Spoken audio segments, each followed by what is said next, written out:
Okay, one more thing, guys, I want to share with you this year. Just to briefly go over Christian Science, some of the things that we practice that I don't see happening in a lot of the other churches. And I've been to some pretty well known pastors' churches, and I don't see this. But anyway, we have what we call a watch. And you know, where Jesus had the disciples, he asked them to watch while he went up into the mountain to pray. This was like right before his crucifixion. And he came down and they were all asleep. And the Bible says that they were heavy. Their eyes were heavy. They had too much on their mind. And they fell asleep. And Jesus came down and said, "What? You could not watch with me an hour?" You know, and so we all have watches. Christian Science churches has watches. And so my watch is like from 12:30 to 1 a.m. You know, I used to work night shifts, so I can handle that shift. We have like, I think 500 watches within a book. There's a guy named Gilbert Carpenter, and he has 500 watches in this book he wrote.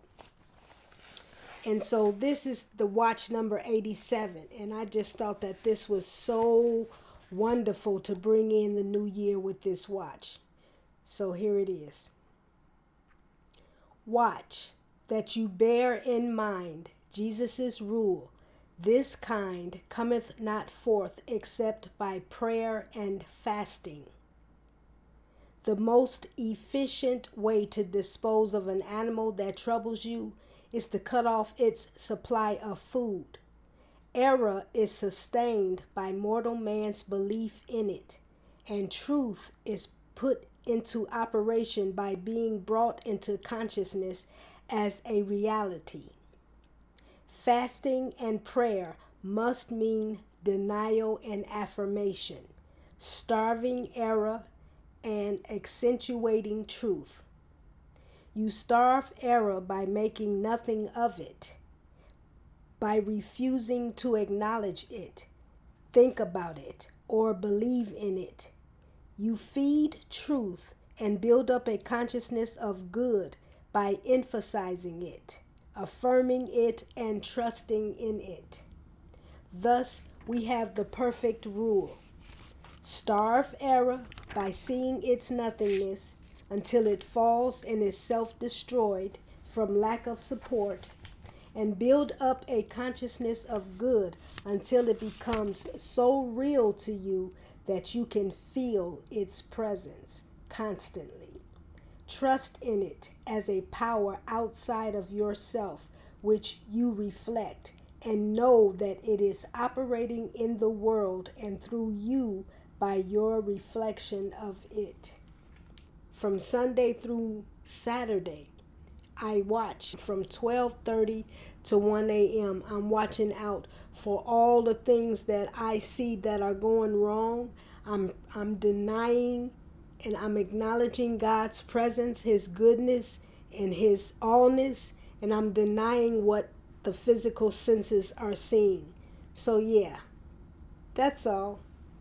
So guys, I just wanted to remind you that New Age and New Thought did not originate the prayer of denial and affirmation. They got this from Christian Science, Mary Baker Eddy. And remember I showed you this book, The Scientific Prayer? Well, I'm going to read a little excerpt that you can see where the origination of the affirmation and denial prayer comes from. Here it is. Scientific prayer consists of two parts: the affirmation of truth and the denial of error. When you affirm the truth, you acknowledge what is true about God, man, and the universe, and through this, you can develop the spiritual viewpoint. You argue for the spiritual qualities, laws, and energies of the one mind. You affirm the harmony and perfection of man in God's likeness.